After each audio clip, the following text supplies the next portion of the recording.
Assalamualaikum warahmatullahi wabarakatuh. Bagaimana kabarnya anak-anak? Alhamdulillah semuanya sehat. Untuk mengawali perjumpaan pada hari ini, marilah kita berdoa terlebih dahulu. Doa selesai. Sekarang Pak Guru akan mengabsen satu persatu. Alicia, Ayu, oke kelas 4 sudah hadir semua. Kemudian kelas 5, Tegar, Nadi, Diki, bagus. Semuanya sudah hadir.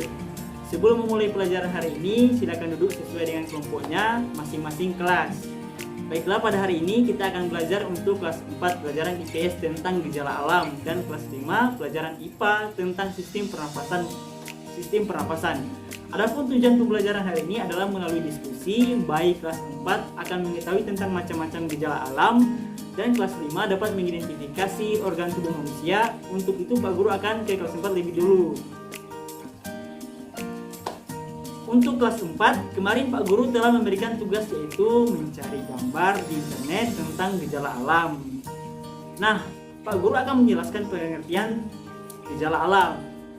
Gejala alam merupakan peristiwa yang terjadi di permukaan bumi, maka bencana alam tersebut tidak bisa dihindari. Nah, gejala alam di sini ada yang secara alami. Yang pertama ada gempa bumi. Seperti ini ya, kurang lebihnya gambarnya.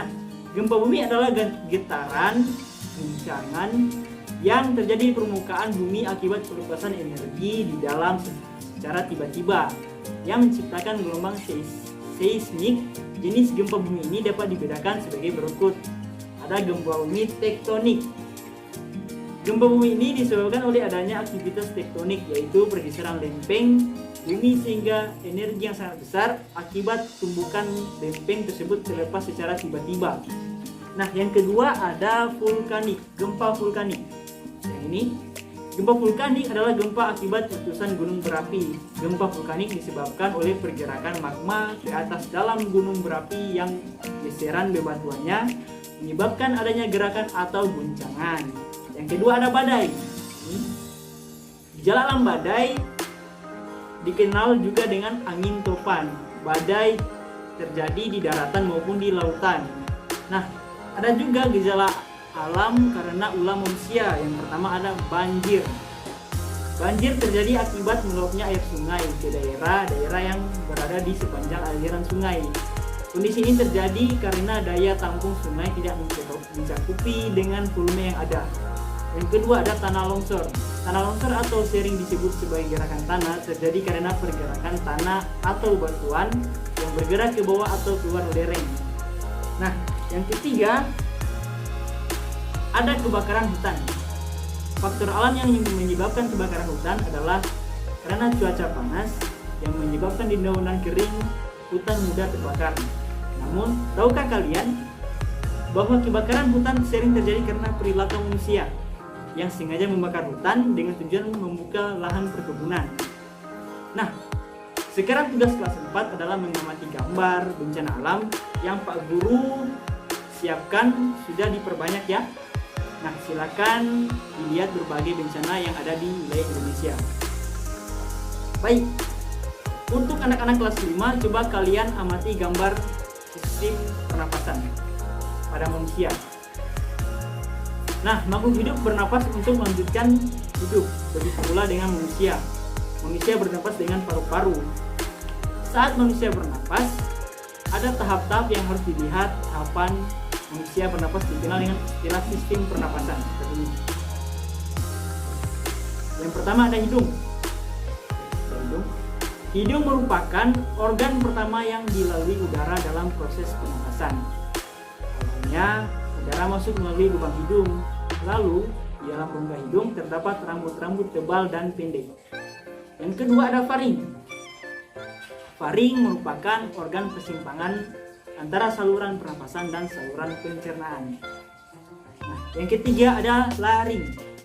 Laring juga dikenal dengan istilah jakun atau tekak. Organ pernapasan ini terletak di bagian belakang faring. Nah, yang keempat ada trakea.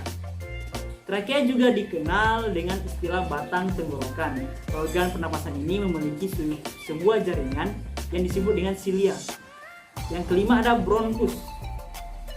Bronkus bagian sini. Nah, dalam sistem pernapasan bronkus terbagi menjadi dua bagian, yaitu bronkus kiri dan bronkus kanan. Yang keenam ada alveolus. Organ terakhir adalah alveolus yang alveolus ini memiliki bentuk seperti anggur. Alveolus terletak dalam paru-paru manusia. Ya, di sini ya, tepatnya bagian sini. Nah, proses pernapasan manusia dimulai ketika udara masuk ke dalam tubuh, lalu melalui hidung dan masuk ke dalam batang tenggorokan. Batang tenggorokan itu terletak di belakang hidung dan mulut. Setelah sampai ke batang hidung, lalu udara masuk ke paru-paru. Di dalam paru-paru, udara yang berupa oksigen tersebut diserap ke dalam pembuluh darah halus untuk didistribusikan ke seluruh tubuh melalui darah. Nah, sekarang tugas kelas 5 berdiskusi tadi yang dijelaskan Pak Guru, apa saja yang ada dalam sistem pernapasan. Oke, untuk kelas 4 tadi yang Pak Guru jelaskan bencana alam yang biasa terjadi di Indonesia apa saja? Ya, bagus sekali penjelasan dari kelompok kelas 4. Nah, sekarang untuk anak-anak kelas 5 sudah selesai diskusi apa saja yang dalam sistem pernapasan.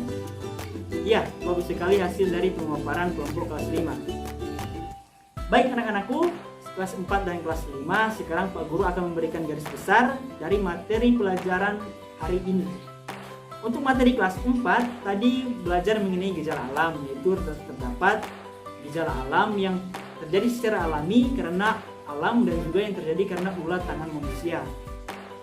Kita sebagai manusia harus melestarikan alam agar supaya kita terhindar dari bencana alam tersebut. Untuk kelas 5, proses pernapasan manusia ada berapa tadi? Ya betul, ada 6, yaitu hidung, faring, laring, trakea, bronkus, dan alveolus.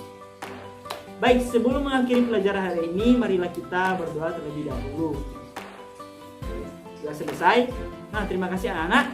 Pelajaran hari ini Pak Guru akhiri. Kalian jangan lupa untuk selalu belajar di rumah. Dan assalamualaikum warahmatullahi wabarakatuh.